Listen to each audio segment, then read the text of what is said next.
Yo, everybody. Welcome to Off Panel, a weekly interview podcast about all things comics, brought to you by Sketch.com.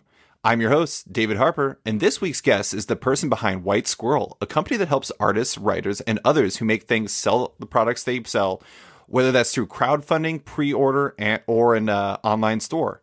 It's Andrea Demonakos. Thanks for coming on, Andrea. Hi, thanks for having me.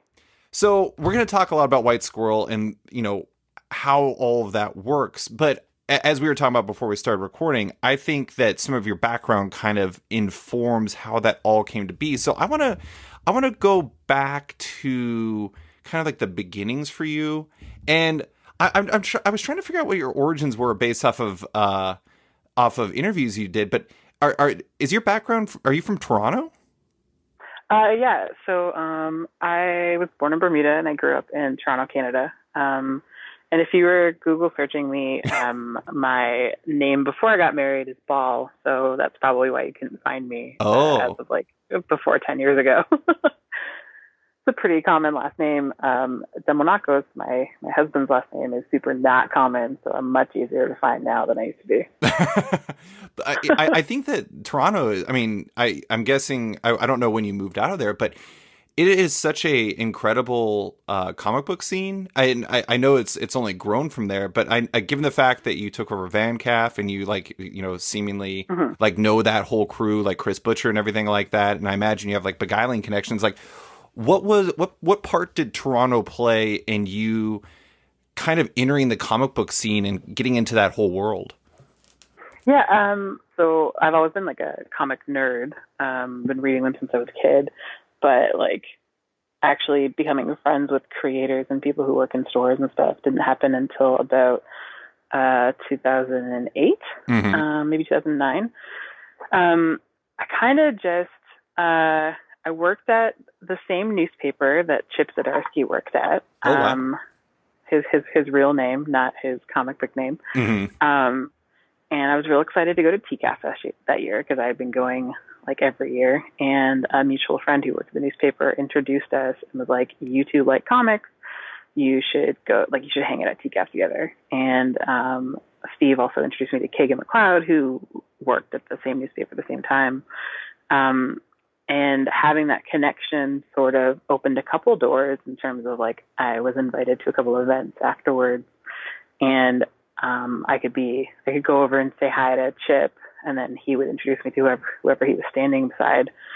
But there were a couple of people in the comics community, like Ramon Perez sticks out as one of them, who like I had been a fan of for years. And he was definitely familiar with who I was because I had bought so much stuff from him at Artist Alley over the years. Yeah. We just kind of started hanging out. Most of the members of the Raid studio I've been friends with at some point in time, which is like right downtown in Toronto. We used to do a lot of karaoke in 2010, 2011. We were on the same dodgeball team for a while. Scott Hepburn was the leader of that dodgeball team. So I kind of just fell into this group of friends in like the summer of 2010. And people started like just, I don't know, hanging out with me. And it was this weird transition between like one side of the Artist Alley table to the other, where suddenly I was the person who was helping make sure that people got fed and that they got their books to their table on time and that kind of thing.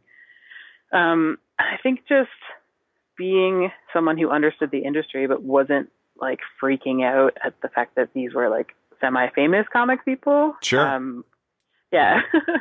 I mean, I was hanging out with Francis Manapul and Marcus Toe right around the time that the New 52 happened. And that was like a huge thing. And it's like, oh, I don't really know much about DC, but I guess I'm going to learn because like my friends are working on it. Yeah. And just kept kind of going to conventions and spending time with people. And then eventually a mutual friend introduced me to my husband, which is sort of what made the extra step into comics for me. Yeah.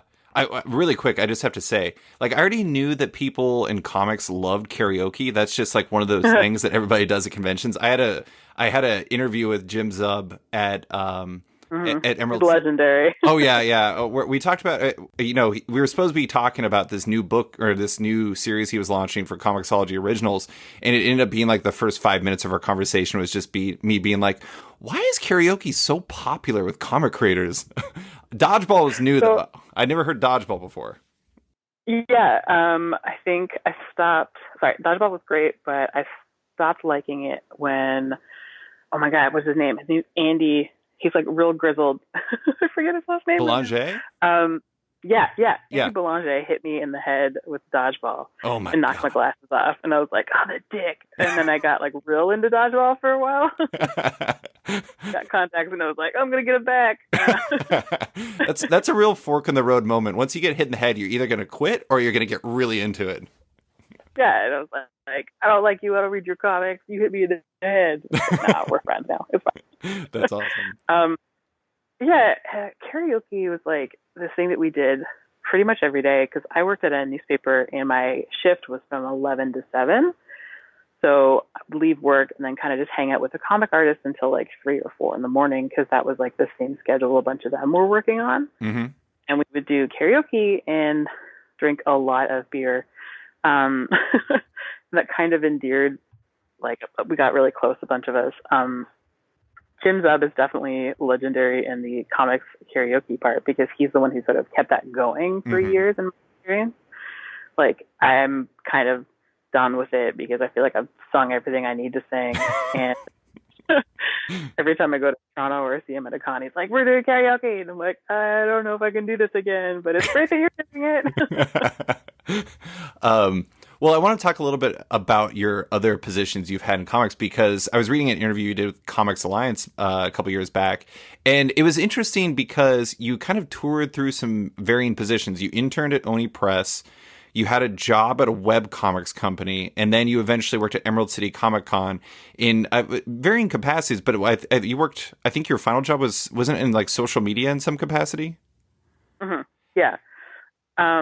So when I moved from Toronto to Seattle, I'm Canadian, so couldn't work legally in the States. So I did an unpaid internship with Oni, which I actually saw the posting for about 2 weeks before I left Toronto, and like saw the posting online, filled it out immediately, and I was like, well, Portland's not far from Seattle. I don't know anything. I haven't been to the West Coast before. Yeah. Yeah, I was just like, it'll be fine. I'll figure it out. And it was kind of like the easiest job description or job application I'd ever filled out because it was like, what do you know about our comics? And it was like, oh my God, these are the comics I've been reading my whole life. Like, I love Hopeless Savages. I'll read anything that Jamie Rich was involved in. China Closet Major was my favorite at the time. Like, I just kind of like barfed all over the application and in like a nice way, I guess. Yeah. And then they were like, yeah, you're a good candidate. We want you to do this editorial internship. So I did that for about 4 months, driving back and forth from Seattle to Portland every week. And that taught me enough to make me realize that I didn't want to be an editor. I didn't want to be the person that is bothering comic artists all the time because I knew a lot of artists who were always sort of like crunching for a deadline, and I didn't want to be the one who had to like nag them. Sure. Not necessarily because artists are slow or anything, just because like deadlines can be like real vicious. Mm-hmm. So I liked all the other things I learned about it, and I got a little close with the head of marketing at the time, Corey Cassoni. And then when he left the company, which was shortly after my internship ended, he started working for Namco Bandai and their webcomic initiative, which is called Shifty Look.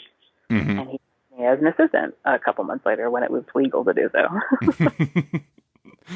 Yeah, I just think it's interesting because it seems like you've kind of touched on, a fair amount of roles in the comic industry. And it seems like that, all those varying experiences and all the people you met during those times, those had to be, I don't know. I mean, it's like when you talk to a comic creator and they say how it's important if you know how to like write a little bit and to draw a little bit and to like be able to ink and to be able to letter and do all these things because it kind of helps create a more holistic view of what you do as a comic creator and how you should approach all this stuff. But for you, it's like, I feel like all of this is a very good like very good at laying the groundwork for what you'd eventually do for White Squirrel. It's like it maybe helps you understand the industry in a more holistic manner, if that makes sense.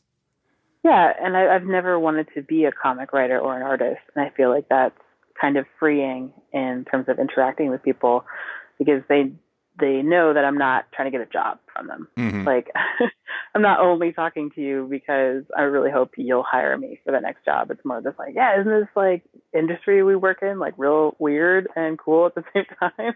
Yeah. And like a lot of the friendships I've formed have been around conventions. So there's something about being the person who's helping you tear down your booth after the show or who's getting you like a much needed energy drink that like really sort of bonds people in my experience. Yeah. I have to admit, one big thing for me when I walk around Artist Alley is like, I feel like there's a part of me that just wants to go there and enjoy the con, but there's another part of me that just wants to go to every like artist I know or every creator I know and just be like, do you need a sandwich? Can I get you a sandwich? like in all honesty, that's like how I made my first couple of friends in comics was just being like, hi, do you need a hot dog? How about a Coke? um, at the conventions in Toronto I used to go to, would be like, hi, I really like your webcomic. Would you like a soda? I heard that you liked Coca-Cola. um, yeah, and these days it's like, oh, I got this food for you. Like, you need to remember to eat. Yeah. But it's actually making the person eat is the hardest part of it. Oh, I'm And sure. I'm guilty of it myself. Yeah. And my husband, Jim, when he was running Emerald City, the first year that I saw him like at the show, he didn't eat between like 6 a.m. and 10 p.m. Oh my God. And yeah, it got me like real angry. So I ended up following him around at one point and making him eat a Cliff Bar, like would not leave his side until he'd eaten it. And turns out that kind of attitude and that like sacrifice is pretty common in conventions. People just forget to eat and forget to go to the bathroom and drink, and that's not the best. No, that's But tough. kind of just like a reality. Yeah. I also feel like this obviously is not playing a huge part in it, but like every creator I talk to, they'll often say it's like as soon as I take a bite, that is when somebody will come to my table, and it's like you don't want to take a bite because then you're just gonna be like, then I'm gonna be the person that has a mouthful of food as somebody's like, I love your stuff, and you're like, because you can't talk. Oh yeah, That's how it yeah. works. There's so much pressure to be on, like not just when you're at your table, but basically as soon as you get into the city of the convention, like you have to be ready to socialize and be like high energy Hmm. just in case it happens. And like, heaven forbid you decide to go to the bathroom and like that's when an editor comes by. Right. Yeah.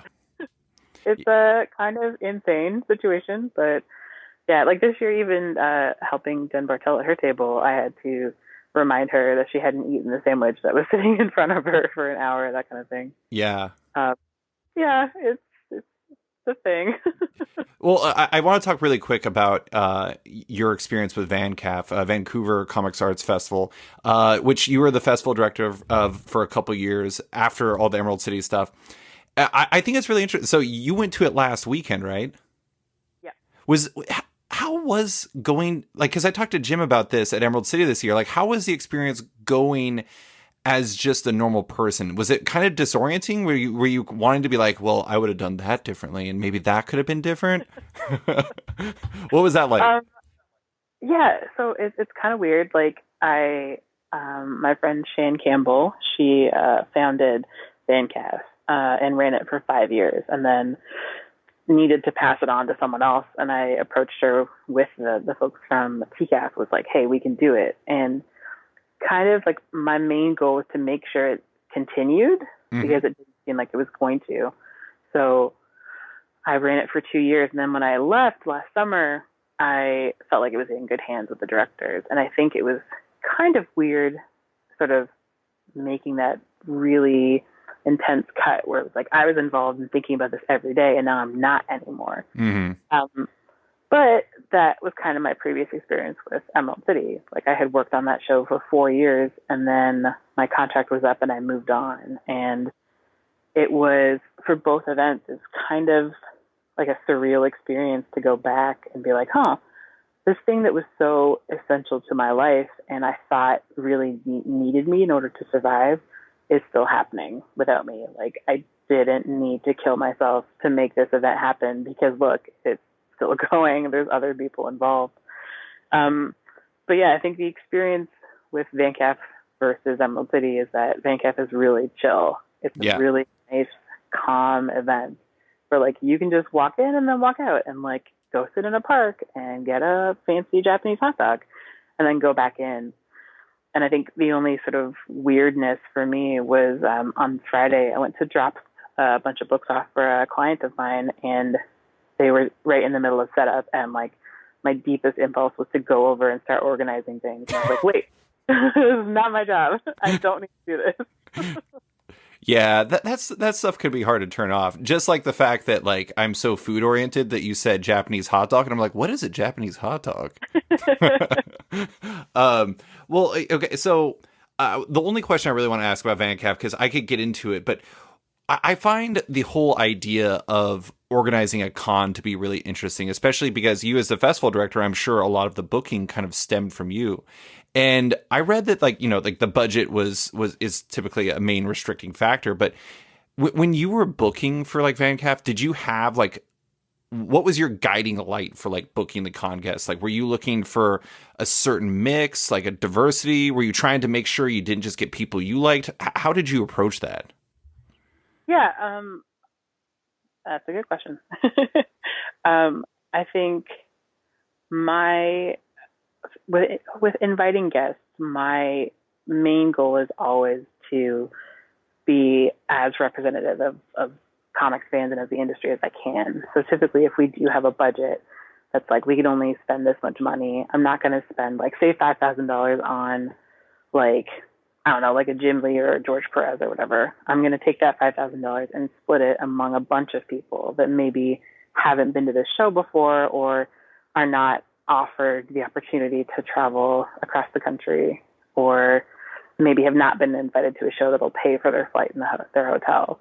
But also someone who like is interesting to fans. So my first year at VanCaf, I invited Spike Trotman because Iron Circus is phenomenal and I love what she's done for the comics industry. Mm-hmm. And I definitely had to like justify that in terms of the budget. So I was like, no, I know this person is a publisher, but also like they're way more than a publisher. Like they need to be at this event and they've never been before. So I think that's worth it. And then like I'm friends with Chip, so he was like our big guest. I was like, yay, Chip's at RC. Mm-hmm. I sort of like cashed in that tip, literally with him. Sorry. I feel like he would appreciate that. Yeah, right. But then also with our partnership with TCAF, they're very focused and very sort of experienced at bringing international guests. Mm-hmm. So they helped us get some guests in partnership with the French embassy at the time, which was sort of totally beyond my experience and my understanding of comics. Like I haven't really moved much out of North America. Sure. Yeah, so it'd be like, I don't know who these people are, but like, this is really cool. And then I read their comics and I was like, this is amazing. I can't believe they're coming to this event. Yeah. Yeah, it was definitely important to get as much as you can in terms of like a way to bring people through the door. Mm-hmm. But also I think Vancouver specifically is pretty underserved in terms of like comics celebrities and like creators that like actually get a chance to meet fans. So there's a pretty big pool of people that we could have chosen from. Yeah, for sure. I mean, I think Vancouver's got a pretty decent actual comic creator population. Whether or not they're available to actually go to a con because they're constantly working is an entirely different story. But yeah, no, I always am really fascinated by seeing who goes to TCAF in particular, just because they always have the huge manga guests. Like this year was like Junji Ito, and like it seemed like every person in comics, like whenever they announce that big manga guest, everyone's just like dying. It's like, this is the most important thing that's happened in the entire year. I have to find a way to go to Toronto. It's like I don't know, it's the artist type thing to a certain degree, and it's always really cool. Yeah, and that's like one of the huge differences between working on Emerald City and working on VanCaf. Is like Emerald City was sort of like who is a person that will bring in the biggest group of people, who like appeals to the most people, mm-hmm. versus VanCaf, which is like let's think of something that's a little bit more artsy or like a little more indie that like might appeal to this different level of attendee that like there's no celebrities there. So like Right. no one's spending money. Like you don't have to, there's no tickets to VanCast. You can just show up. So there's no sort of concern about like only a certain number of people can show up, or you have to pay money, like you have to buy a book or whatever, sort of making it as accessible as possible. I've always loved that both of them were the CAF part, the Comics Arts Festival. There's something about that feels kind of like nicer than Comic Con, because Comic Con it's like it's such a broad term at this point, despite the fact it has comic in it. It's very strange because like in Alaska we have this Arctic Comic Con, and that's like the one thing that they have, and it's 99.9% like celebrities, quote unquote, and it's just kind of a bummer for me because I'm a comic guy and I'm just like, come on, you have like 4 comic guests. I don't know. I don't mean to cast aspersions about how different people approach cons, but I'm just a much more comic oriented person. And it always feels like the arts festival ones feel like very art oriented. Yeah, I think TCAF was the first comic arts festival. I'm pretty sure they're the first CAF. And it's been actually kind of fun watching what was kind of like my hometown show like become this model for a bunch of shows all around the world. Like now there's MCAF in Montreal, and there's VanCaf, and then there's LCAF and this in Europe somewhere. Sorry, just like blanked on that. Yeah, I think the naming thing is really interesting, especially with the lawsuit with San Diego Comic-Con and Salt Lake City years ago, and you can see some of the larger con companies like Informa and ReadPop sort of branching out with their naming because they don't want to be tied to San Diego. Mm-hmm. They don't want to like get into that possible licensing fee thing. Yeah. So I've definitely seen more like arts festivals or like book fairs or expos. Mm-hmm. I think people are using this as like an opportunity to branch out and kind of like brand themselves. Like I think there's like Denver Pop Culture Con is happening in a couple weekends, and like to me that's a totally new name that I haven't heard before. Yeah, it's definitely, people are busting out the thesauruses for this. It's very interesting to see. Right. So, well, let's jump into White Squirrel a bit because, okay, so as a brief synopsis, it's your company that you've created to effectively help all of the fulfillment side of things for crowdfunding, pre-orders, online stores for artists, companies like Shortbox and Avery Hill Publishing, who's great. That's really awesome that you're doing that. At what point did the idea of something like White Squirrel start percolating in your brain during all of this? New York Comic Con 2016. Oh, wow, that's very precise. Yeah. I had left my job at ReadPop in May of that year. And then by about June, July, I was in talks with TCAF to take over VanCaf, but basically unemployed. And I was at New York Comic Con that year, and I was wandering around Arts Valley like I do, spending way too much money on comics and zines, and at that time, enamel pins, because those had first started being a thing. And I was talking to Jen Bartel, who I had become friends with at Emerald City a couple months previously, and she mentioned the fact that people kept asking if she was going to have an online store because, like, they wanted something that she was sold out of, or, like, they didn't have money at the time, but they wanted a card so they could buy something later, like when they got their next paycheck or whatever. And she sort of was lamenting the fact that she didn't have time to do that and, like, didn't really know where to start. So I just kind of, like, listened and walked away and thought about it and talked to my husband and was like, hey, like, I kind of want to do this thing. Wouldn't it be cool if I helped her out? But I'd need a company, and, like, I don't have a business degree. I can't start a company, right? And he laughed at me because it turns out that's not a thing that you have to have. You can just go to LegalZoom and they'll do it for you. But I sort of was raised under the I guess, belief that in order to do something, you had to go to school for it first. So my degree is in communication. So, like, officially, that's why I'm allowed to do social media or something in my head. It also seems like it should be much harder, right? Yeah. Like, the barrier to entry is, like, real low, and I did not realize that. Yeah, I was just like, oh, God, okay, what do I have to do? It's like, Oh, oh, I'm done already. I'm like, I spent more time thinking about like putting a business together than it actually took to put the business together. But Yeah. thus is the nature. Anyway, sorry, continue. Yeah. So I went back to Jen the next day and was like, "Hey, what if I did this for you?" Like, she knew who I was because I had seen her at Emerald City Comic Con like for the last 2 years, and we followed each other on Twitter. So she knew I wasn't like a random person out of nowhere. But it was also like a leap to be in business with someone. Um, I told her I was like serious about it, like we should talk about it. And then the next week we started emailing about it, and she kind of was incredulous that I wanted to take this thing on. That for what I've learned since then, every artist looks at as like the worst part of their business, which is the fulfillment part. And I was like, I mean, that sounds like fun. Like, we were living in a 1 bedroom apartment in Connecticut at the time, and I was like, I could just like fill my living room with merchandise. That sounds fun.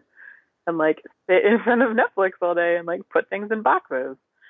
Um, so I think within 2 or 3 weeks we were working together, and we launched her first store in November, and kind of just exploded. Yeah. I have to admit, like when I'm prepping for podcasts, I always put down like notes to myself of things I want to mention. And one of the things I wrote down was just literally, this is exactly what it says: packaging for a living equals like the equal sign my nightmare. So I mean, Yeah. I'm with the artists. Like I the that's why like White Squirrel is one of those things that I think that if you think about it, it's like that's a really like that's a great idea. It's like, why did anybody do it? And then you're like, oh wait, it's packaging all the time. But at the same time, it's like if it doesn't bother you, and at the same time, if it's something that you genuinely enjoy, and you're clearly, I mean, that your pinned tweet on your Twitter profile is like, I mean, that shows that you're obviously very good at organization. I mean, like that, it seems like it's something that there's a great overlap between your natural skill set and like a need within the industry. Yeah. It's so weird. Like, I'm super organized now, but when I was a teenager, I was not. Like, I have never actually thought of myself as an organized person. I have ADHD, and like being always like confused and not really sure what was going on and not planning ahead was like a thing I dealt with for most of my life. But being in control of my own project and like being my own boss and deciding my own schedule has kind of let that whole organization side of me flourish, Mm-hmm. which is pretty cool. And the jobs I had previous to this were all sort of ephemeral, like online journalism, social media, like marketing, website design. There was never like a physical product. And the first couple weeks that I was wrapping orders for Jen, like putting pins in bubble mailers and putting hats in boxes and putting posters in poster tubes, like it was literally the most fulfilling thing I had encountered, because there was this physical like product of what I had done. Like, I had done this all day, and now I couldn't get to my front door because there was too many poster tubes. Like, I was surrounded by the results of my labor for the first time ever, Yeah. and it was amazing. I just want to say that while it's not on the level of cashing in a chip, the fact that you said it was very fulfilling feels very similar. Every time I make that pun, I'm like, oh god damn it. Well, one of the things, obviously, this tied to a Comic Con experience, but that's why I wanted to talk about your background in Comic Cons and everything like that, because I find, you know, when I've walked around the cons for the last like 10 years, just seeing how much Artist Alley has transformed in terms of how people are merchandising has been really interesting to watch. How do you feel like just walking those floors and seeing that evolution helped, like, I mean, you obviously that conversation with Jen was hugely formative in terms of this idea, but you probably noticed like how much this was changing. Like, how did that fit into the vision of White Squirrel? Yeah, like I've been going to conventions and artist alleys and stuff since like '98, Mm-hmm. which this is like 20 years ago, which is upsetting. Uh, Back when Chris Claremont was selling enamel pins. yeah, right. No. um, yeah, like the first like big convention that I can think of going to, like webcomic artists I wanted to meet were there, and like some Marvel artists and writers, and everyone had like prints maybe, Mm-hmm. and then maybe they're comped comics, and like that's it. They might do a sketch for you, or you could commission them. There's like no other items. Right. It's been kind of awesome watching it grow. Like suddenly you can buy a shirt from an artist that they designed specifically for you, not just like an art that has their licensed artwork on it. Mm-hmm.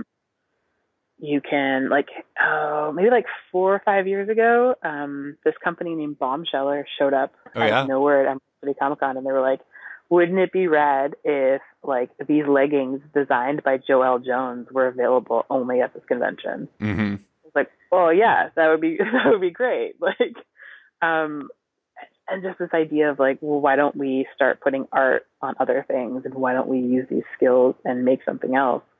And I think I've been to, when I was younger, I definitely went to a bunch of anime cons. Mm-hmm. There was always merch around, but it didn't really enter into Artist Alley, I think, until the last 10 years that I could see it. Like, people were thinking beyond just books and prints. And it's been really, really cool sort of watching that expansion. Like, I think it was 2016 or maybe 2015 where, like, the first enamel pins started showing up in Artist Alley. Yeah. Yeah, and it was like all of a sudden people are like, wait, where did pins come from? Right. Why are they doing this? I think that year I went to Emerald City Comic Con and Cake and TCAF and VanCaf and SPX, and by SPX everyone had pins. Like the beginning of the year was like 1 or 2 people, and then March to November suddenly everyone did it. So like we all like figured that out at the same time. And then like patches, same thing. People are sort of experimenting now. Like I feel like anime artists have kind of always had an understanding of like cell phone charms and like keychains, that kind of thing. Yeah. I love seeing people who do like the body pillows and like those mouse pads you can get with like boobs on them. What? I've not seen those. Oh man, it's amazing. So it's like a mouse pad with a wrist rest. Uh-huh. And originally you'd see them at like an anime convention or in an art style like exhibitor area, and it would be like a lady's boobs would be the wrist rest. Sure. But I have one at my office that's Pikachu, and like his big cheeks are the wrist rest. Oh so my it's, like, God. fluffy cheeks. He's just so cute. And I love this like approach. It's like, hey, I'm gonna take this thing and I'm gonna totally flip it. Like I have a friend here in Seattle. His name is Pam Wishbow, who she does enamel pins, but they're like hand acid etched pins. So they're not enamel, sorry, they're just pins. And it's like, well, that's flipping amazing. Like you took this thing, everyone wants pins, and you made it totally your own. Mm-hmm. And same thing with patches. It's been really cool seeing how different artists interpret different things. And like people sell washi tape now, which like was not a thing 4 years ago, and now everyone has one, and they're really cute. And I don't know what to do with all the ones that I buy, but it's really fun. I spend a lot of money on other people's online stores, like as a way to sort of see what people are doing, and also to like collect things for myself. Yeah. Yo, everybody. I want to take a second to talk about my friends at TKO Studios. TKO Studios is a new comic publisher that launched with what the New York Times calls an impressive slate of talent. They publish books by top creators, including Roxane Gay, Jeff Lemire, Garth Ennis, Gabriel Walta, and many more. TKO also does things differently than other publishers. They binge release their books and offer each title in whatever format you most enjoy reading your comics in, whether that's a 6-issue set in a collector's box, trade paperback, or digital download. I'm a single issues guy, so I went that route and I love the collector's box. Even better, all of TKO's first issues are free to read at tkopresents.com right now. So if you're curious, visit tkopresents.com to give them a try, or follow at TKO Presents across all social platforms. And if you're a store that's interested in stocking TKO's books, email retailers at tkopresents.com to learn more about one of the best retailer deals in the industry. And now, back to the show.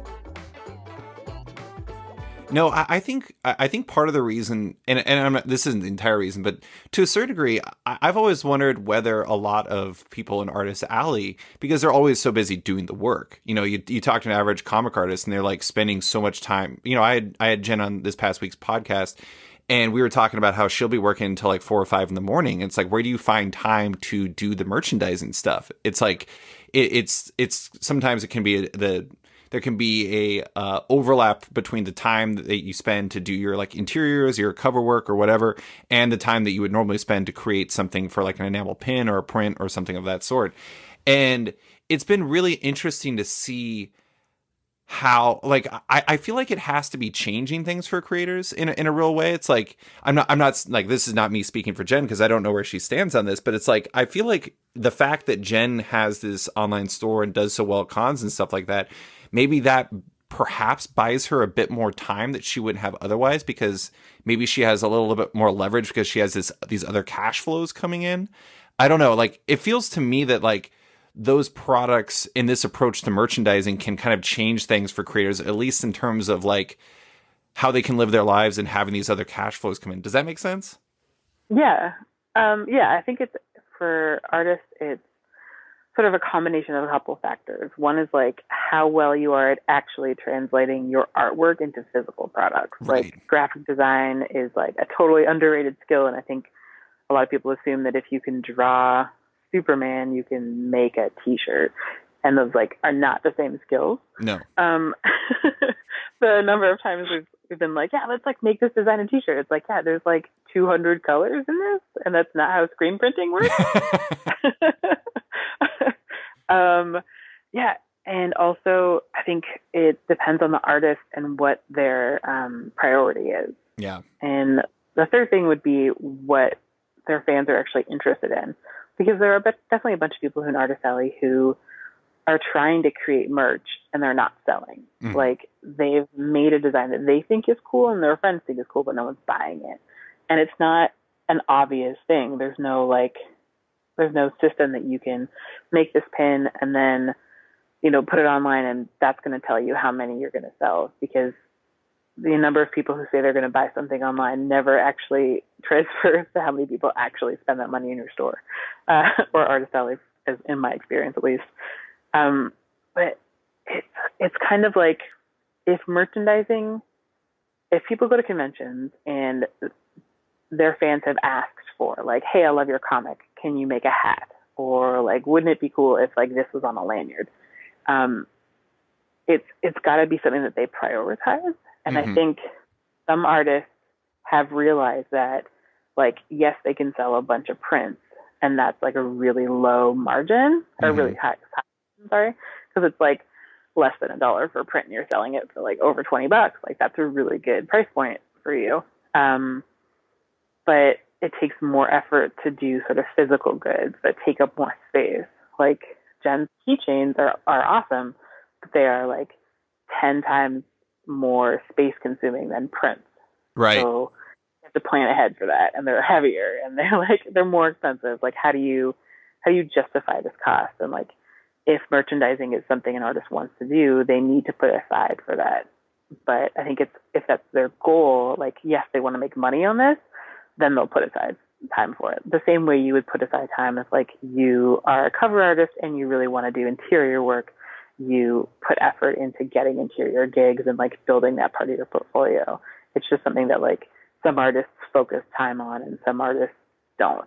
Yeah. I mean, that's really the restricting factor for most creators, is like trying to find, like, where do you slice time out to do these other things? Like, time is really like, I don't know. The enemy sounds dramatic, but I guess it's kind of right. But I was going to mention one thing that I think is a really interesting underlining of how much things have changed. I remember in 2000 or 2010, I think it was, I went to Emerald City Comic Con, and I remember Tim Sale was like going to be doing, if you went to the Hero Initiative table and if you like signed up for the Hero Initiative and like gave them a donation, he would be doing head sketches at a bar later for you, and like of his Marvel character, or the varying Marvel characters he's worked on. And my friend and I immediately rushed over, like it was this hot thing to do. And this year, I remember very vividly the thing that was like maybe the hottest thing amongst people I talked to, and that was Kara McGee had a enamel pin of a bird saying "Fight me" standing over a switchblade. And, and it's an amazing, amazing enamel pin. And I just remember, like, I brought it up to like several people, and everyone's like, "Oh my god, that's the best pin!" And I think it sold out pretty much like instantaneously. But it is kind of interesting Yeah. how much of like that hot item thing has kind of changed. Yeah, one of my favorite things, yeah, I think also just in terms of like who's attracting that kind of interest has changed Sure. too in the last 10 years. Um, but I think it's Kara actually. Oh, sorry. Um,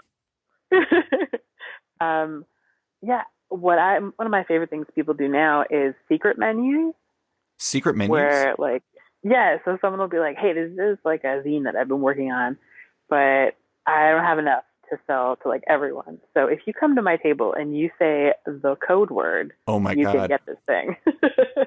So you can get like your print animal style. Yeah, exactly. It's it's some in and out shit. It's amazing.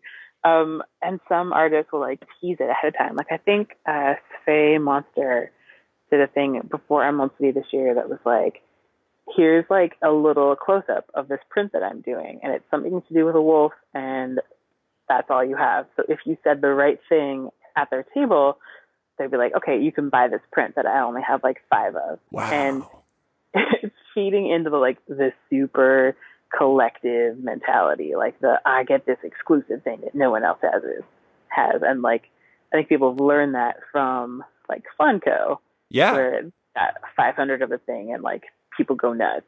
So the idea that you can get this cool thing that nobody else knows about. Like I have been at so many events where someone's like, look at this book I got.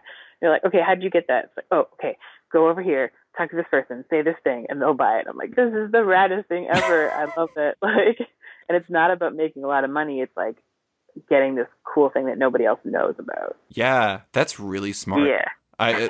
It's so secret. I didn't even know about it. I'm gonna have to start. I need to get Right? on the know of the secret menus.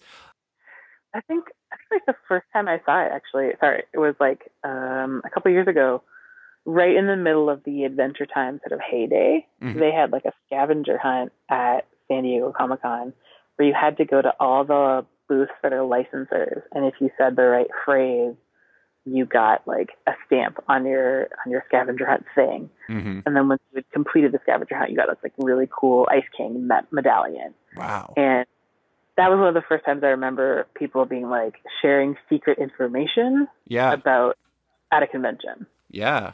You're kind of like gamifying the Artist Alley experience to a certain degree. It's great. Um, Yeah. this is a very basic question, but I was very curious about this. Why white squirrel? I was like, I wonder if he's going to ask. So I grew up in Toronto, and there's a park in Toronto that is a little infamous among people who live there for having a couple albino squirrels. Mm. Um, and I was always told that if you saw one, it was good luck. So I've always thought squirrels are cool.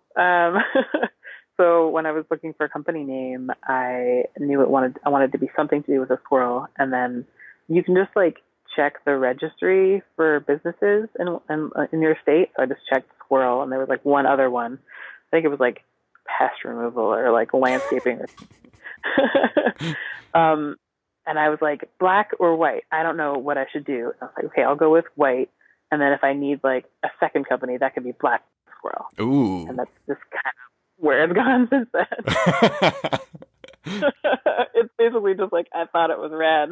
I feel like you need to quickly do like a go through LegalZoom and get Black Squirrel just in case somebody's listening to this. I'm like, I gotta lock this down now. Then I can sell it to her when she becomes super rich. I mean, it's been kind of interesting because I've encountered other companies with similar names. Uh-huh. There's, I think it's Indiana. There's like a park or a city that has a bunch of albino white squirrels, and someone out there owns whitesquirrel.com, and they emailed me and were like, hello, one white squirrel fan to another. I wanted to say hi. And they photographed of squirrels, which was like, to me, the best thing ever. That is so nice. Yeah, and then there's a coffee shop in Toronto that's like White Squirrel Coffee Co. or something, and someone tweeted at us thinking it was them complaining about them not being open that day or something. And And I was like, hi, You're like, I I'm can't not help you with that, but we familiar. do have tea, so I could send you tea. Yeah, I don't know. Well, so as far as the business goes, you have two sides of the equation mainly. You have online store management and bulk fulfillment. I mean, I'm sure there are a lot of different directions you could take it, but why were those the two main paths you wanted to focus on? So store management sort of grew out of working with Jen, and then over the next 6 to 8 months, sort of working with people around her that like friends of hers who also wanted to have stores, um, and talking to people at like Emerald City that year, Rose City Comic Con that year, and like Terry Dodson was one of the first clients I worked with as well. And it was like, I want to sell these things. I don't want to deal with any of it. So the store management model basically means that like they design the products, they get the manufacturer to send them to me, Mm-hmm. and then I do everything else and send them a report once a month with their cut of the profits in a check. And that works really well for some people. They want to be as hands off as they can. But then I started sort of encountering other people who had their own companies with their own ideas and didn't really want me to handle customer service or product photography or product listings. All they really wanted me to do was like put the thing in the box, send Right. it to someone. And that started with a Kickstarter in 2017 that was for friends of mine, Nick Terhorst and Genevieve FT. They were doing, they had a Kickstarter of like resin figures that were like pinup girls. Mm-hmm. And they basically did not realize what they had gotten themselves into until the manufacturer told them how many pallets to expect. And they both lived in one bedroom apartments in Canada. So they messaged me and they're like, hey, you put things in boxes. Could you put things in boxes for us? Yeah, sure. And that was what prompted me to get a warehouse space because suddenly I had to account for like 4 pallets worth of figures. Right. Yeah. And then another friend who was doing a book Kickstarter was like, hey, if we just send you everything and give you a list of all the packages, can you just send them out? It's going to be like 400, 800 of the exact same thing. And we don't want you to email anyone or do anything else. We just want you to put the thing in the box and put the shipping label on it and send it. So that's kind of where the bulk fulfillment model grew out of. Mm-hmm. And it's mostly Kickstarters and pre-orders, other crowdfunding projects. And then a couple of my clients who, like Shortbox as an example, and Avery Hill, like you were mentioning earlier, both of them have their own stores set up, and I handle North American shipments only. So I go in once a week, I download the orders, make sure I have only the Canadian, American, Mexican ones, and they handle everything else. So it didn't make sense for me to be taking like 20% of their profits when I wasn't doing 20% of the work. Mm-hmm. So for those businesses, I basically just work on like a per package basis. Yeah, that makes Yeah. sense. I mean, I remember, God, I was looking at an article, I think, where your relationship with Shortbox was announced, and I remember one of the very first things I think it was like a comment on the Beat or something like that, where somebody was like, "Thank God, because it's like prohibitively expensive to get this as somebody in America." And so, like, it seems to me that like we were talking about with Jen and with all the enamel pins and all doing all that stuff, the fulfillment for the online store, like this. It's a real opportunity for people who wouldn't necessarily be able to do this without a company like yours. And so Yeah. I imagine that made Shortbox's life quite easy or quite a lot better. Yeah. It's actually, saw Zainab Bakhtar this weekend in Vancouver, and she was saying that like it's a load off to not have to worry about that, because as soon as you start shipping outside of your own country, things get real upsetting. Yeah. Pretty quickly. And it's like one of the other artists I work with who goes by Mayoko. They're based in Indonesia, Mm. and they wanted to do apparel, but they're like, I can't ship like sweaters from Indonesia to America for American customers, because like she knew most of her customer base is American. So can we set up a store that like you handle apparel exclusively? So she has 2 separate stores. One's that's like prints and pins, and then the other that's just sweatshirts right now. And that means that like she doesn't have to worry about packages going missing, which happens like all the time. And like she doesn't have to deal with people who are complaining that shipping is really expensive, and that's my job now. And I get Canadians who like complain about the shipping prices in the States, and it's like it's a lesson you have to learn. Like Right. I remember first year of university trying to get a shipment from, I think it was Think Geek, and it was like $25 to ship, and I was so upset that like this stupid nerdy thing I wanted was so expensive to ship that I ended up having to like get a bunch of other people to go in with me on one package so Mm-hmm. that we could, share the shipping costs. And I learned that then, and I think a bunch of the customers I'm dealing with are figuring that out now Mm-hmm. in their lives. Like, oh, if I want something from an American artist, then I'm going to have to pay an extra fee. And it sucks, but that's just like the reality of the postage system. It's not like a fee that we're arbitrarily imposing. Like that's exactly how much it costs for me to send a box from one side of the world to the other. Yeah. Yeah. Yeah, and it's like 10% chance it's gonna go missing. I know. That's just what happens. And that thing that part's a real bummer because it's like there's so much of that that is out of your control that it's not like I mean some people understand that if you tell somebody it's just like, well, I don't control shipping, it's like, oh yeah, I understand, but some people are like, well, it should be better, and you're just like, I can't do anything, I'm sorry. No, like it would be so great if it was better. Like Yeah. if I could ship something from one of our stores, like Amazon style, where like you can get a picture of where they left it on your porch. That would be Hmm. great. But that's not what anything is like. And if I was going to do like even say FedEx or UPS, like if you want to pay $300, it's still not going to be any more secure and any less likely to show up damaged. Yeah.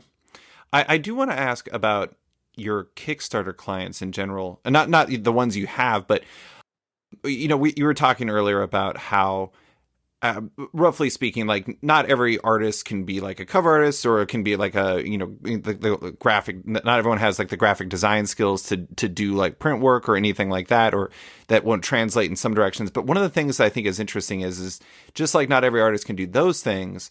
Not every creator has it in them to necessarily handle a Kickstarter super well. Like I've backed Kickstarters, and I'm not upset with any of them, but that ended up never resulting in anything. And that's just that comes with the equation sometimes. But do you have like standards for those types of clients you look for in terms of like, because like if you get associated with a Kickstarter that goes unfulfilled, like that can look poorly upon you. Like, do you have like a level they have to get to before you'll sign on or something like that? No, like I will sign on with an artist, and I've signed on with a couple who've actually like we've gone through the whole process of figuring out what they should charge for shipping and like what kind of supplies we should get, and then they don't actually meet their goal, Sure. so they kind of just disappear. Yeah. um, and other people that like it's pretty clear they're going to like meet their goal, so I'm not concerned about that. And then there are like some of the other artists I've worked with where they thought they had it handled, and Mm-hmm. then their Kickstarter becomes so popular that they realize they're screwed if like when this stuff actually shows up at their apartment. Mm-hmm. And then they reach out to me and they're like, "Hey, I heard you do this thing." Um, and a lot of the ones I've been doing recently have actually been plushes, which is another one of those skills that is not easily transferable. Like thinking about 2D art versus like 3D, and like what does this actually feel like, and then what materials should this be made out of. So I haven't been involved in anyone that like hasn't delivered anything. There's been a bunch of delays, Mm-hmm. which are typically because like a manufacturer takes longer than expected, or the quality that the client is looking for hasn't been reached in the timeline expected. And I think most people who back Kickstarters are really aware of like the fact that there's all these problems that can happen. Because like when I first started doing Kickstarters, there was like just as a fan supporting them, I remember there's like that one Kickstarter campaign that was like notorious for not having actually like put money aside for shipping. Mm. and They had quite the and then surprise coming their way. yeah, and then they had to do like a second Kickstarter Oh just boy. for the shipping cost of the first Kickstarter. Yeah, that's tough. Yeah, and I feel like that's a lesson like people learned slowly over the first couple of years of Kickstarter, and now everyone's realized that like you've got to be aware of like not only are you dealing with shipping from your house to the customer, you're also dealing with shipping from the manufacturer and the printer to you, and like you don't really know what that cost is going to be until it happens. So Hmm. I think people who do Kickstarters now are definitely a lot more cautious, and they'll do a lot more research and talk to other people who've done them before. So no one that I've worked with has like flaked. Like Sure. really. Yeah, no, I guess I was mostly wondering from like a when you're getting when because I'm sure that these people approach you and like do you I guess do you primarily work with people that you know already? Mm, initially, yeah, but not anymore. Mm, I definitely only work with people that like we align like business wise. Like sure. if they don't see the value in my service, and like I get a lot of inquiries that like once I tell them like here's how this works out, like here's what you'll pay me, I don't hear from them again. Mm, And that's kind of not someone I want to work with, because if they don't think that they should be paying me what I'm asking, then I don't want to push that. hmm. um yeah, it's I have an agreement in place for everyone that I work with, because I don't want to be someone that they need to worry about. Like I make it very clear that like the artists own their own ideas, they own all their own like merchandise. I'm just basically storing it. I'm not gonna steal it and print it on something else. I'm not gonna like lie to them about the prices for postage and like try to scam them on extra Hmm. fees or whatever. I try to do what I can to like put that all out there as transparently as possible. Well, that's great. That's great. I did notice one thing on your site where you actually specifically said you reserve the right to say no if a potential client doesn't match the values of White Squirrel. And you know, I actually like those types of things are really good to have because it's like, you know, you want White Squirrel, I'm sure, to be representative of like a certain vision of comics that reflects you, right? Yeah. Yeah. And like most of the business I have has been word of mouth, has been someone is like, hey, I saw you did this for this person and like I want to do something similar. Or like Jen has been my best evangelist because like I don't know, most of the store clients I've gotten have been like, Jen says you're amazing and you saved her life. So can you do that for me too? And it's like, oh, okay, thanks. um, yeah, it's I haven't yet been approached by anyone that I strongly disagree with. Sure. Um, but I kind of want that in place. So like, if there's someone that's like, say, a Comicsgate person, like I don't want to work with that person. I don't want to work with anyone that is actively harassing anyone else in the industry. Like I don't want to work with someone who's like going to be producing a comic that is against like my feminist values, like all that kind of stuff. So I think I Hmm. just put that there as a little line of text. It's like a reminder, like I am choosing to work with you. Like this is not a thing where like I have to work with you just because you asked. Right. Yeah.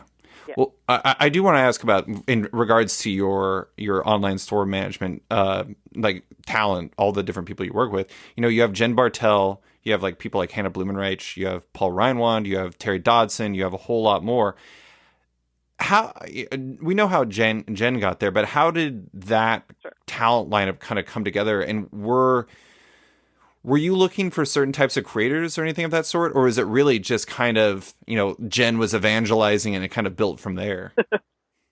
Um, it's a combination of like just chatting with people that I like. Hmm. Um, like at a show, like Hannah, I've been a fan of hers for a long time online. And like I've chatted before, like, hey, if you ever need help with any of this kind of stuff, like let me know. That's what I do. Um, and it was only at Emerald City this year with the success of her comic Full Court Crush Hmm. that she was like, I sold out in the first day. Like, we need to set up a store. Can we do this? And I was like, yeah, we can definitely do this. And like 2 days later, it was done because it was super easy. It's one product, and I had done it enough times. Um, Yeah, it's a lot of the people that I work with, my clients, are actually people that I was buying from in the first place, Yeah. um, or was like a fan of. And the one of the best things about being surrounded on a daily basis by all this art and products that I love is that I'm not buying them. So like I don't have to buy all of Jen's pins, which I was doing before we started working together because they are beside me every day. Yeah. um and I can get that like that joy. Like, yay, I'm surrounded by cool things without like expanding my already huge pin collection. Um which is like it's ridiculous. Um and I think there are definitely some clients that I have that I had never heard of before. Riddle's Tea Shop is one of them.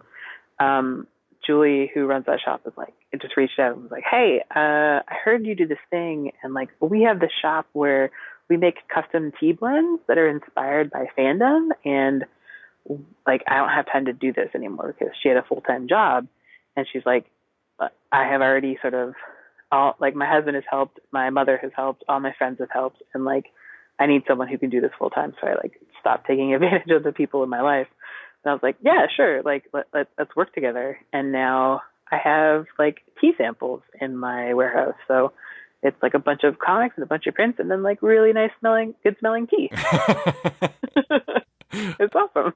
I have to admit, going through the varying pages, looking at your clients, when I came across that, I was just like, okay, now we're talking. Now we're I talking. know, right? I mean, all these amazing artists, all these amazing prints, comics, et cetera, et cetera. And like, I'm like, yeah, let's get some tea. I'm doing that. Yeah, it's so cool. Like Amy, one of my clients who stores bubble sort zines, all their work is focused on computer science and making like engineering like appealing and accessible to women, and it's all like inspired by like Sailor Moon and shoujo aesthetics. And a Kickstarter that I'm going to be fulfilling for her soon is like hardware kits.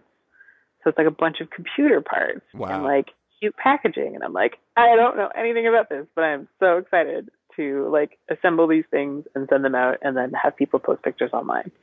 I think, this is like very against my normally like business centric thoughts that I have on this podcast, but I just think it's really cool that you get to expand the footprint of all these cool things. It's like you are basically making it much easier to put a lot more cool and good things into the world, and I think that's really cool. Yeah, it it wasn't what I set out to do, but I'm really glad that's what's happened. Yeah. Like I I did not have a plan going into this business. I didn't have like a 5 year goal. Like I just wanted to do this, and then more and more people were like, "Hey, I could use this help as well." And that's kind of what I focus on when people ask me if like, "What's my limit?" Like I have 40 clients right now, and they're like, "Okay, what's like when do you stop?" And I think I'll stop when there's no one else that wants my help because it's really awesome to be able to say, like, I will help you make this thing. Like, you've been really worrying about setting up this store and it seems really stressful. Like, that's what I'm here for to do. And like, once we do this initial amount of work, all you'll hear from me is like, here's your check every month. And that's a very substantial way to support artists. And it's kind of amazing to me that that's a thing that I get to do now. Mm-hmm. Well, and you could always theoretically scale up. I mean, you had to get the warehouse space. You could always, I mean, I don't know what your status on employees is, but I mean, you could always scale up on that side of things. And, Yeah, it's definitely something I'm thinking about. yeah. But I mean, and beyond that, like there's also like once upon a time, like 1998, when you were at Comic Cons, you probably couldn't imagine a world where enamel pins was like a core like product line for comic creators. But that's where we are now. I mean, there's always the opportunity to diversify lines across the board. I mean, I bet if you could time travel back to tell yourself when you're at Jen Bartel's table that if you follow through on this, you will be selling tea. You probably would be like, "What are you talking about?" Yeah, that'd be amazing. That first, when we launched that store, we didn't really have any goals because she'd never had a store online before. And she was still, I think, in her first or second year of tabling in Artist Alley. So we had no idea what to expect. And it was kind of phenomenal. Like, obviously, we had made a good decision. Mm-hmm. And yeah, I definitely, like, in 2016 would have been like, oh, okay, sure. Like, I thought I was going to have to get a real job. But I didn't. I just made my own, which was Yeah. really cool. Yeah, I mean, I mentioned that to you before we started recording. I love that you effectively saw and found out about a need, and then you invented a job to solve that need. I mean, that is kind of like the ideal way to create a job, is to like recognize something that's not being served and then serve it. Boom. Yeah, it's so amazing. I did not think about being an entrepreneur or a small business owner at all. My husband, however, is a serial entrepreneur, and he watches Shark Tank, and I never really cared before, and now like he'll be watching it, and I'll be playing like on the Switch in the background, and then I'll stop and I'll listen because they're talking about like how they expanded or like what they did to like fix their fulfillment center or like how they found this need and then created a product to fill it. And I'm like, huh, okay, cool. Some people have done this before. Yeah. I'm not the first person making these decisions. It's kind of opened this whole new world to me of, suddenly I care about forklifts and like, yeah, like cardboard boxes and like bubble mailers. And 4 years ago, none of that was on my radar. So my wife is an architect, and her parents are in town, and we've been going through some pictures from this trip that we took in the UK and Ireland this past August and September. And it's funny because going through her pictures is like such a dramatically different experience than going through my pictures, because it's got all these pictures of like nice walls and like this light has a nice feature on it, and like she's just like, I just thought this was a nice wall, or like, just all these little things. And I always think that's funny how like these our jobs can sometimes influence the way that we think about things. Like, you probably weren't thinking a lot about like, man, this is a really well made box before you got this job, but now it's probably just like, this is a really well made box. Everybody look at this. Oh my god, yeah, no, seriously. And I think one of the coolest things about the community that we're in is that people are more than often like willing to share. Like when I was starting out, I didn't really know what to do. Like I knew in general that I needed to have a store and like print a shipping label, but like, what kind of printer do I use? Like, what software should I be using? I just sort of asked people on Twitter, and then reached out to some friends who had like small Etsy stores, that kind of thing. Mm-hmm. And I was like, what do you do? Like, how do you figure that out? And they were the ones who were like, this is where I get my mailers. I don't like working with this company because of their politics, but like this company is great. And like this one, like will give you a shitty deal. This one will give you a good deal. And like sharing those resources has been really helpful. And whenever anyone asks me something like that online, I try to be as helpful as well. Like if I see someone on my Twitter feed who's complaining about being in line at the post office, I'm like, hey, don't do that. Did you know you can print all of your labels at home? And you can ask the post office person to come to your house to pick everything up for free. You don't have to go to the post office. This would be a really ideal time. I don't know if you listen to a lot of podcasts, but a lot of podcasts are sponsored by stamps.com. Like ShipStation or stamps.com. Yeah, if only this podcast was sponsored by stamps.com, because this would be perfect. It would be.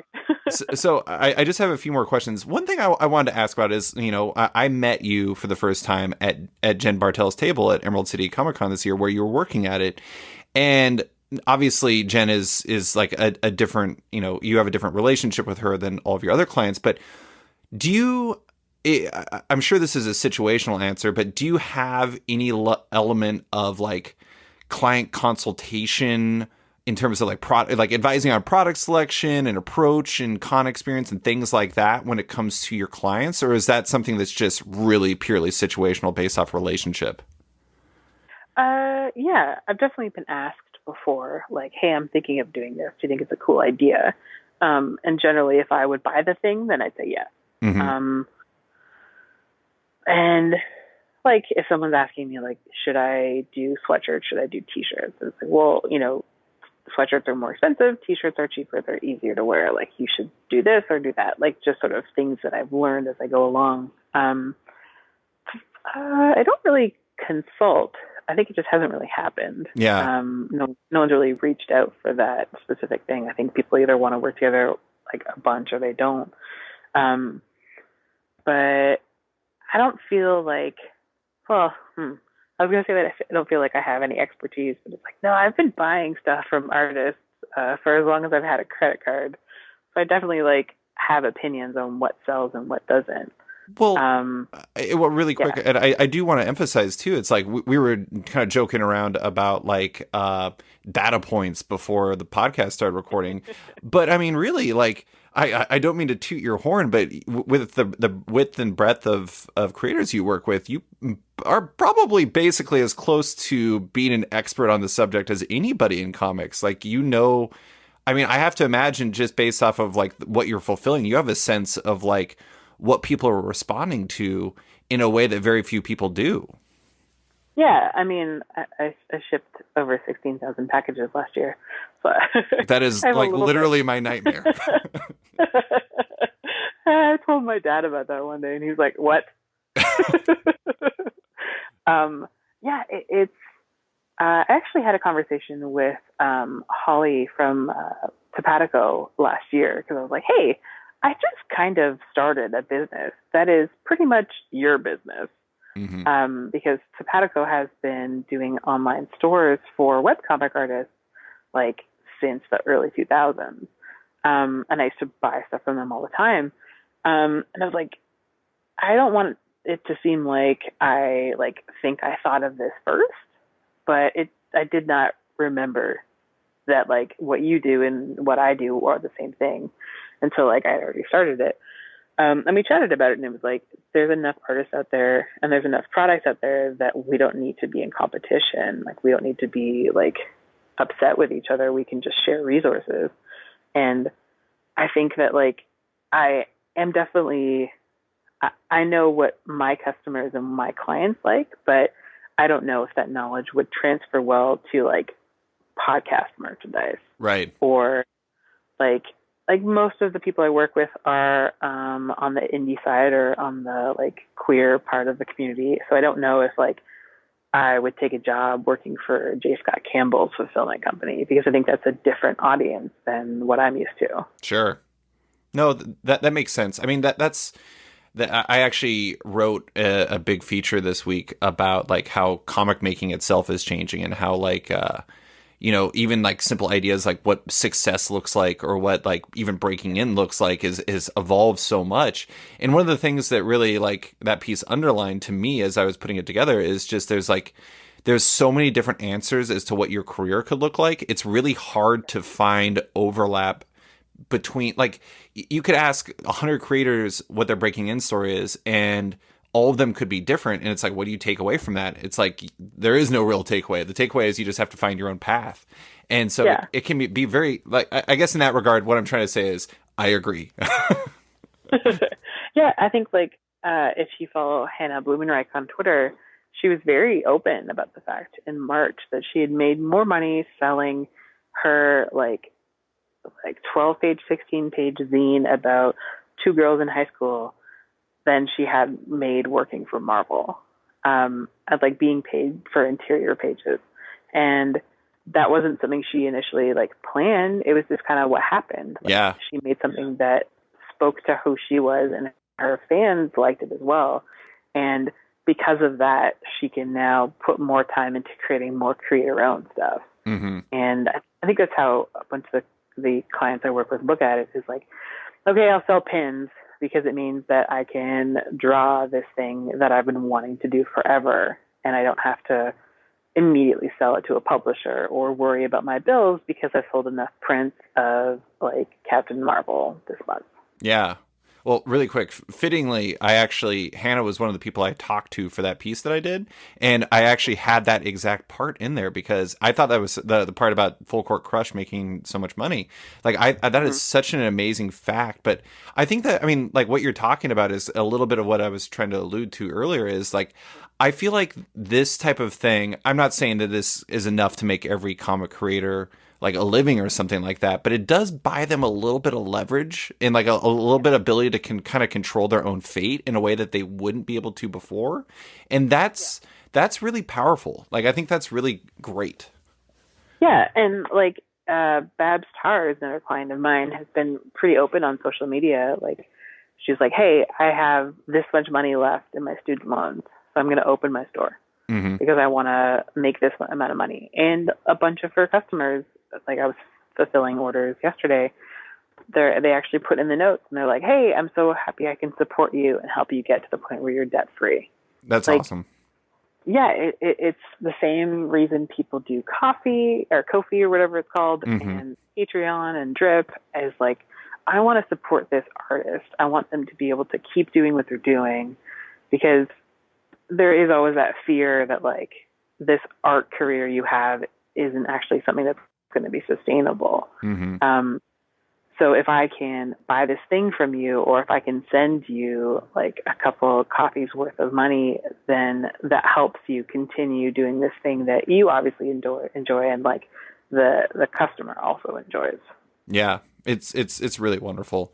Well, I'm going to close with two much broader questions, or like Sure. more predictive questions, I guess. And one is going to be one's tough because we already kind of talked about it a little bit. But do you have like a vision, a vision? Do you have a vision of where you see White Squirrel going, or where you would like to see it go, or is it just kind of you're following along this path and seeing where it takes you? Um, yeah, I had a bunch of interesting conversations over the last couple of days. If you had asked me this last week, I probably would have just been like, I want a warehouse. Um, uh, but I think the idea of like a pop up shop is really cool. Yeah.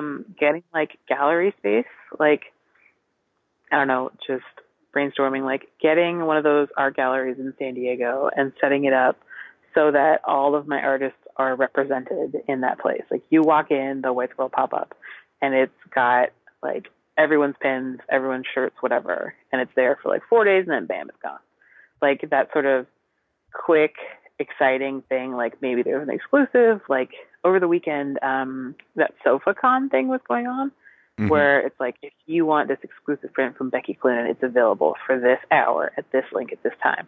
I like that kind of sort of Mondo approach to things. So that would be cool. I've talked about maybe actually doing my own printing and like screen printing and book printing and that kind of stuff, but I don't have the skills there. So I think it might be cool instead to just do like a collective here in the Seattle area and get a bunch of people who are experts at those various things into one space where we could be like a one-stop shop for an artist. Like, here's like the printer for your book is beside the person who's making your t-shirts, is beside the person who's fulfilling them. Yeah, that would be That would be awesome. cool.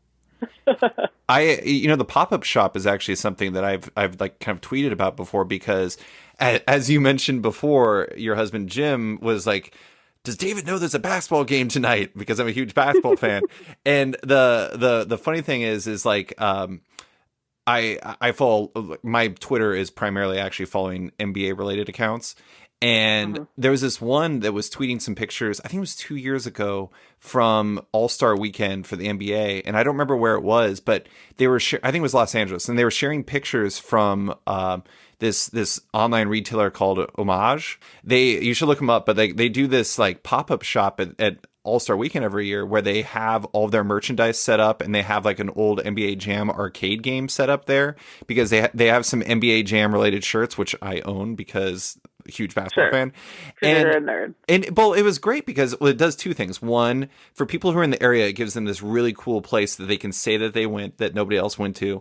And two, Sure. it also like the earned media you get off of people just sharing it on social media is really compelling and really powerful, and it gets it out there. And to me, it's like when I it was around Emerald City when that happened, and I remember just saying like, I don't know why, if I were an Image or if I were another publisher, like why don't you have like a pop-up shop near a con just to have this like little event that people can go to, because like it would be, I just think it's like a very powerful thing. Maybe the answer is not doing it as a publisher. Maybe it's the answer is doing it like somebody like you doing it. But I really think that's something that would be really cool during like bigger cons or like cons that generate a lot of traffic. I think Trickster was something kind of similar. Yeah. It was like the anti-offsite con. I don't know if they sold merch. Yeah, I like the idea of kind of showing up and being part of the event without actually sort of, being in there. Like we keep going back to Chip, but his like StarsCon. I'm gonna set up like a flipping chair across the street from a convention center is like the best. But in terms of like, I think so. There's this event in Long Beach, California called the Complex Con in November, and I've been to it a couple times, and it's like all sort of like hip hop inspired, like urban style, and like awesome sneakers and stuff. And they have super limited launches. Like you can get this like pair of Jordans. It like is only available here for a certain amount of time. And there's a lot of like meshing there between art installations and merchandise and culture. Like here's this really rad concert, and then also here's this kind of performance art piece where if you want to buy any of the clothing in this area, like you have to like go to this weird booth or whatever, or the models are not, it's not like a mannequin. It's women who are acting out the scene, and you can buy any of the clothes these women are wearing. Like that kind of idea of pushing retail and like the act of consuming and purchasing something unique, sort of pushing that further. I like that at Complex Con, and I'm sure there's other places that do that too, but that's like my immediate example. And I think bringing that to comics is a really cool idea. I totally agree. I mean, there's so much potential for the types of things you can do with like the art. I remember one of the more memorable events I ever went to during Emerald City was, it was probably, I think it was 2011. It was 2011, and I think it was Molly McIsaac had an event where it was like a live art like show that was at a bar that was nearby, and like David Mack was there and he was drawing, and like Camilla D'Erico and like a whole bunch of people were there, and they were doing live art, and it was just this great event. Obviously it was not based off merchandising at all, but like anytime you do something that's a little bit different like that you can, it's kind of like the secret menu that you were talking about earlier, where it's like, there's like an in the know element to it that makes you feel special just to be part of it. And I think there's like a potency there that hasn't really been tapped into by comics in a real way. And I think there's something there. I agree. So the last, bigger question is, and we might probably have just talked about a fair amount of it, is like, you pay attention to what people are doing. You are fulfilling what people are doing. What do you think is next in terms of merchandising? Do you think that there's like some other direction things could go, or do you think it's just more and more expansion of what's already happening? I think apparel is going to be bigger. I think Omocat is a great example of that. I think Uchu Summer is also a great example of like working with artists to create apparel that's not just here's a design on a shirt. Right. Like I've been, let's think about a whole outfit. Like if you could have, your jacket, your shirt, your pants, your shoes, all done by the same artist or the same collective, like that kind of thing, where it's more like, if I am an artist and I'm thinking about like, what would I want to wear?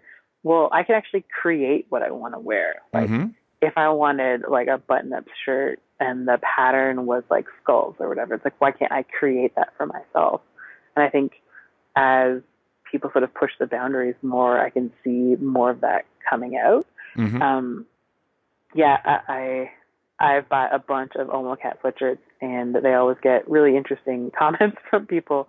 But it's I think Lydia Arts on Twitter is also a really good example of that, because they have really interesting patterns that are available as shirts and tank tops and bandanas and sweatshirts. And they're thinking about clothing as a form of art itself versus just art on clothing. Mm-hmm. And I think that's where I would like to see this go. Yeah.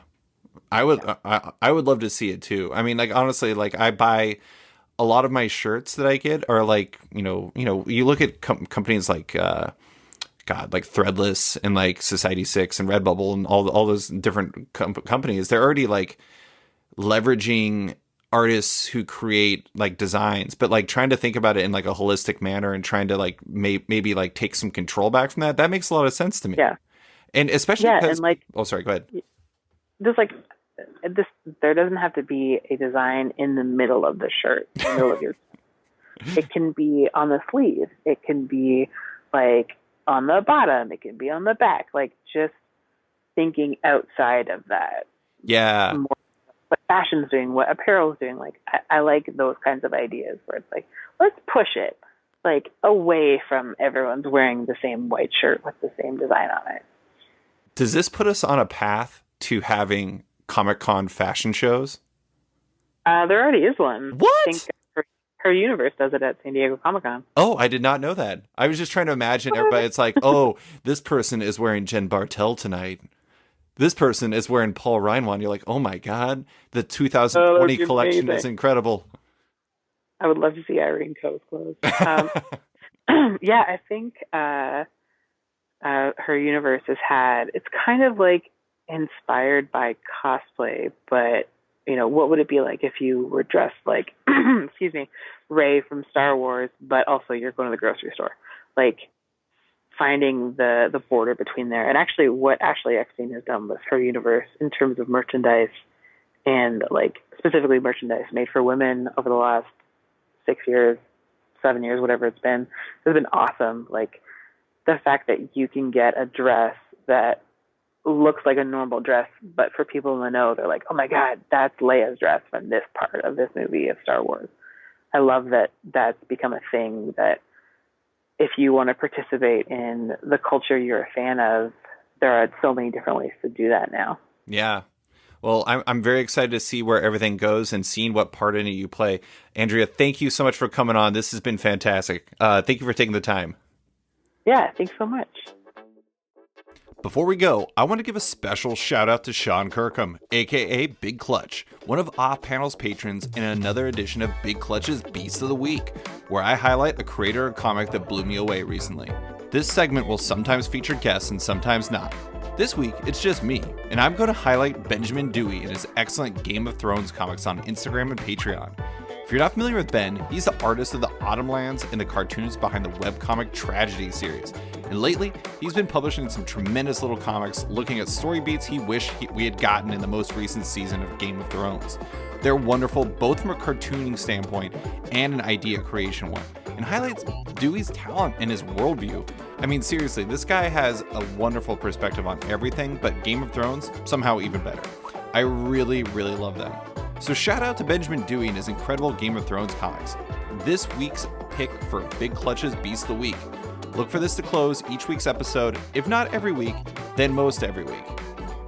Thanks for listening to this week's episode of Off Panel with White Squirrel's Andrea Demonakos. You can find her on Twitter at Andrea Demonakos and her business White Squirrel at whitesquirrelstore.com. As a heads up, Off Panel is once again brought to you by Sketch.com. Check out the new version of the site and consider subscribing for access to all the site's content and its members-only forum. If you're a fan of Off Panel, make sure to check it out on Patreon. If you back the show on there, you not only support it, but you get early access to each week's podcast, access to weekly content, and more. Also, don't forget to subscribe to Off Panel on iTunes or Spotify and give the show a rating or review while you're at it. You can find Off Panel and Sketched on social media by liking on Facebook at /Sketched, that's SKTCHD, following it on Twitter at @SketchComic, or following me at @SliceFriedGold. Big thanks to all my existing patrons, including Litwin Studios, Alex Dimitropoulos, Terry Dodson, Troy Jeffrey Allen, Liana Kangas, Keegan Ray, Milton Lawson, Wesley Giff, Sean Kirkham, Harry Small, Alistair Ross, Julio Anta, Gus, Brett A. Schmidt, Jason Goodmanson, Paul Ryanwan, Connor Farna, Vita Ayala, JDC and Matt Gagnon, Aditya Bidikar, Tara Ferguson, Dave Slusher, Kieran Marco Antonio, WMQ Comics, Akil, Greg Lockhart, Kokachi, Phil White, Ben Becker, Sean Pinello, Ken Heidelman, Philip Seavey, Al Ewing, Ryan Alcock, Nick Michelin, David Kelly, Rob Wilson IV, Nick Polito, Owen McCready, Brendan Fletcher, Gary Maloney, Jonathan Nielsen, Matthew Groom, Jason Massey, Adam Bogert, Xavier Files, Maria Schweitzer, Matthew Taylor, Tyler Turner, Nick Patera, Jacob Sorelli, Ford Gilmore, David Baraldi, Brian McRae, Ira James Udaskin, Modern Magic Stories, Nick Hall, Bobby Ingus, Bjorn Basin, John Hendricks, Steve Anderson, Phil Nall, Ian Maxfield, Clip Chang, Benjamin Chipper, Colin McMahon, Chris Malmer, Scott McGovern, Nathan Fairbairn, Kat McKenzie, Greg Rucka, Adam Highfield, Nicholas Gardner, Andrew Corgan, Fiona Staples, Chris Halloran, Mark Abnett, Mike Murphy, Michael Shirley, Tom Barnett, Jim Demonakos, Norbert, Nick Lowe, James Kaplan, and Mission Comics and Art San Francisco. You guys are all the best. A quick thanks to Upright T-Rex Music, who wrote and performed Op Panel's theme song just for the show. Check out their music on Spotify because it's completely delightful. Thanks for listening, and tune in next week for another episode.